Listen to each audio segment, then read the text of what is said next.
Good afternoon, Your Honor. Thank you for the opportunity and time to speak today.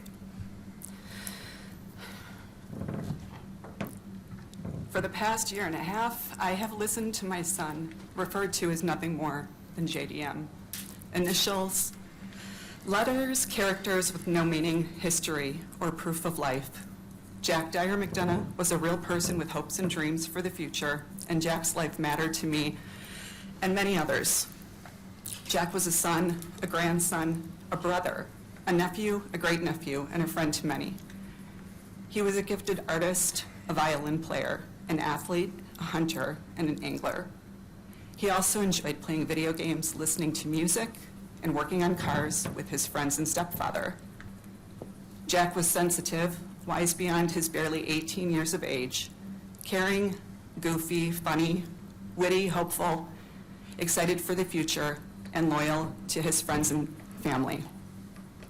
Jack would give the shirt off of his back to anyone who needed it and was never afraid to voice his opinion, whether it was popular or not. Jack did not conform to society standards. Jack was my only child. My everything and my life was dedicated to him. From walks at the wildlife sanctuary, to coaching his middle school basketball team, going to movies, to having friends sleep over on weekends, to water park getaways, volunteering at Happily Ever After, walking dogs, and driving Jack and his friends to dances. I cherished every moment of our time. Since Jack has passed away, my life has become empty and meaningless. It is no longer filled with laughter, joy, hope, or a sense of purpose. Anytime I begin to feel the slightest bit of happiness, I remember that Jack is gone, and that feeling disappears. Any accomplishment brings little fulfillment. Any relationship I have is damaged, as I can no longer be the outgoing, caring, involved, capable person I was prior to Jack's death. Any future I once had is gone, and dreams for my son are shattered. I will never see Jack graduate high school or college. I will never see him marry or have children of his own, and I will never see him mature and grow into the man I believed he could have been. Any regret of words and actions are now permanent fixtures in my memories with no resolution. I was robbed of all hope and possibilities for the future. I will never forget what happened every minute of every day. If I could put myself in Jack's place, I would. And I do believe that you, Maylia, are responsible for Jack's death. However, I also believe that you are deserving of forgiveness. And I do forgive you, Maylia. I forgive you because I know that Jack would forgive you. I also do not believe that you are 100% responsible for Jack's death. There are other individuals who should be held accountable in this horror, including the task force who purchased fentanyl from you and allowed you to continue selling this poison for 4 days, during which time my son passed away from one of your counterfeit pills. Although I forgive you in my heart, I still believe you need to be held liable for your part in my son's death. Maylia, I hope that as you mature and step out into your second chance at life, you will remember that this is your opportunity to honor Jack and yourself and become the person that Jack could have been had he been given the second chance. Thank you. First, I would like to thank you for allowing me to speak my piece, and I want to now sincerely apologize for the damage I've caused to our community and the pain I've inflicted. I know no words can fix what I've done. And I'm sorry.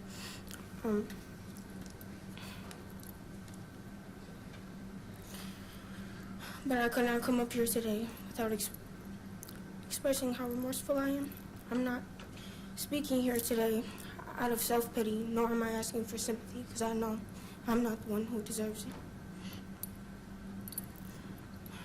speaking today to ensure you that I will do everything and anything to change, not only for me and my family, but for our community.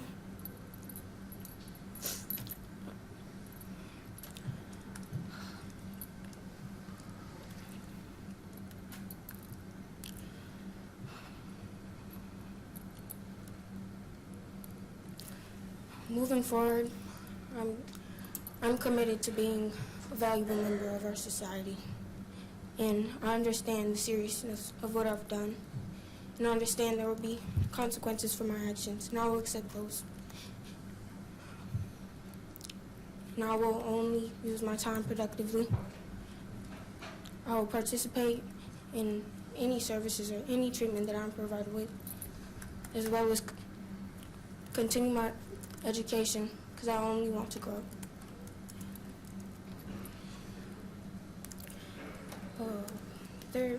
There's no exception from our recklessness, and I promise that you will never see this behavior from me again. This is not who I am or who I want to be.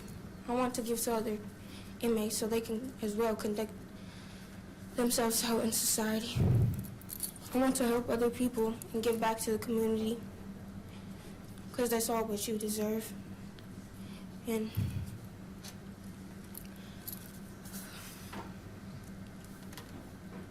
again, I am terribly sorry. There's not a day that goes by that I do not think about what I've done and what I could possibly do to restore what I have broken. And I hope sooner than later that the families affected can heal and find peace again. Thank you. Thank you. This is a case where I think if you picked up one of these firearms pictured in the exhibits here, you would never intentionally fire it at somebody to kill somebody. But the conduct that you were participating in this case, the repetitive drug trafficking, the amount of substance that you had, how nasty these substances are that you were trafficking, that killing someone at some point was an absolute certainty that was going to happen. And then that's exactly what did happen. Because this specific substance and substances that are similar to it are so deadly to the users, and not to mention young users who don't really have any idea what they're doing or what they're getting into when they start using them. In this case, the pre-sentence investigation is recommending 6 to 8 years of initial confinement plus 5 to 6 years of extended supervision. The state is recommending 10 years of initial confinement plus 10 years of extended supervision. The defense pre-sentence investigation recommended 10 years of probation with basically time served of the 19 months that she's served. And then alternatively, if the court believed that a prison sentence was necessary, to not exceed 5 years initial confinement plus 10 years of extended supervision. This is a prison case. This is not a probation case. Even if we eliminate the fatality part of this case and just have the drug trafficking here for a sentencing, it's a prison case. I mean, this is a lot of drug trafficking, a very huge amount of drugs that we're talking about, cash, and then the photographs depicting the firearms as well. What sticks out immediately is that you are very young. You're not even an adult here today sitting in court. You're 17 years old. I think when you were arrested, you were even 15 years old. You are presently in high school, or you would be in high school if you were not in custody. You do have a minor employment history that's basically consistent with somebody who was your age. You're continuing to take advantage of school services that are offered to you at the jail. There's no prior record. You are taking responsibility for the offenses here today after pleading no contest and making a statement that you are accepting that responsibility even here today, and even pleading no contest to some very serious charges and avoiding to have a trial on the issue as well. Based on everything that's been presented, I do think that you are remorseful for what happened in this case, and then there has been evidence presented that you did not have a very good family situation growing up, you did not have a very good family support structure, and that you did experience childhood trauma and exposure to drugs yourself when you were very young. And the list of substances that you self-reported using is a very shocking list of substances that basically included everything that you can possibly think of having used in the past at your age. So it is a very shocking to the senses type case. The mother of the victim, Jack, did testify here today, and it'd be hard to visualize somebody articulating the negative impact of drug trafficking in the community better than Jack's mother did here today. And you can just hear the pain and sorrow in her voice and see it on her face. The just substantial negative impact that drug trafficking has on the community as a whole, particularly when it kills somebody and that person is basically taken off the face of the earth forever.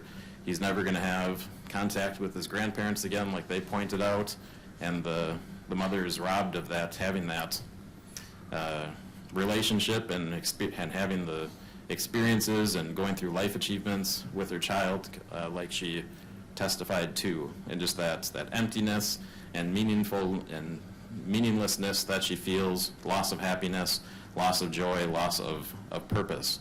And then even after all of those emotions that she told us about, she was even able to express that she had forgiveness for you as well at the end. The nature of the offense, like I'm getting at, is enormous in this case. There are a lot of aggravating factors that have been identified here today. The great number of transactions that took place in this case, the targeting and distribution of young people in a school in this case. So this is certainly not an isolated case. This is a case of drug trafficking, and then at some point admitting that you knew that it was a deadly substance, and admitting that you did want to make money off of participating in the drug trafficking. The items found in your bedroom corroborated the aggravated nature of this case with the massive number of pills that were found and the very large amount of cash that's kind of highlighted by some of these photographs. I mean, there's possibly hundreds of thousands of dollars that are depicted in some of these photographs, and in one of them it's almost like somebody is bathing in the cash in one of the photographs. So to the state's point that a large amount of drugs, a large amount of cash, and firearms coming together make for a very dangerous, volatile situation.